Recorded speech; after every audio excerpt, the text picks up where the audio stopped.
Shout out to Michael Grange from Sportsnet. He did a really good article on our guy, Broadway Barrett. Did a great article on RJ Barrett and just talking about where his game is at today, as well as, you know, how he found out about the trade, him and Quickly's reaction. Really good article. You guys should read it on Sportsnet. But one of the quotes that we got from it was RJ speaking on the trade. And he says here, Al, he says, I kind of knew I was going to get traded last year. You can tell when you're treated a certain way.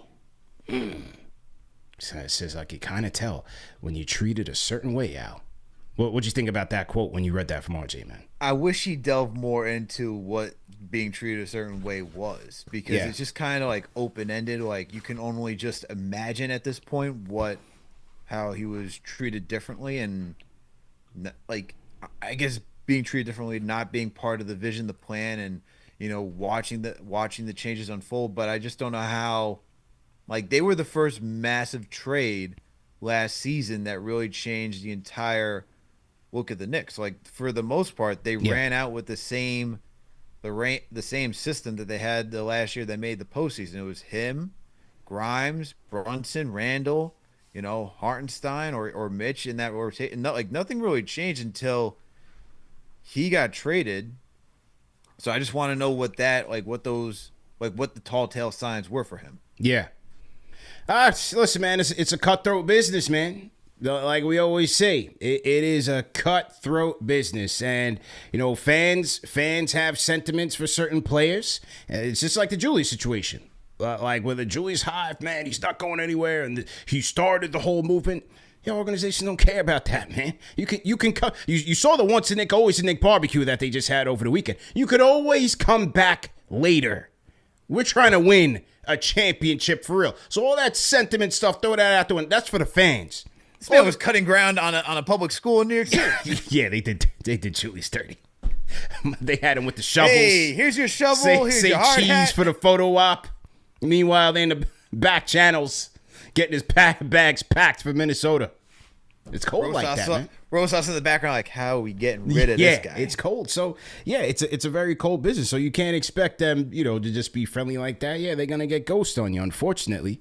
But overall, man, you know, I think we did ask this question in the chat, like, what do you think about RJ's tenure with the squad? You know, number 3 pick. And look, I feel like he did what he needed to do as a number 3 pick, man. You know, whether or not he lived up to expectations, that's for another day. But I thought he handled himself well here. He played like a professional. They put him in a situation where where he kind of started as, you know, where they were trying to get things right. Tibbs came. They did get things right. And I thought RJ had some high moments. He did. It was a tricky fit with Julius, but he got the job done. I thought he was more positive than negative here with RJ. Go ahead. I'm going to put the mic on you. Go ahead. 2 out of the 4 seasons he made the postseason. We have made the postseason since Melo was on the team. So RJ, I thought, was very impactful. I thought the mindset, I thought his demeanor, I thought all that was leading to a change in the culture. Someone who took their job seriously, and, you know, a guy that, and like they talk about it now, guys who are just focused on playing basketball, and RJ was just that. So I thought he was just a big part of that change with Randall. I mean, look, when you go to that postseason, you look at how they all executed. Randall was a big part of it. RJ was right there with how he was knocking down threes, that snake dribble that he had, and finishing around the rim. And obviously Derrick Rose and Manuel Quickly, those guys all chipped in. And so that first season, you missed the postseason the next year, but you started to see some development from RJ. Then his third season, when Brunson gets here, impactful, had some big moments against the Cavs in that matchup. You know, had some moments against the Heat.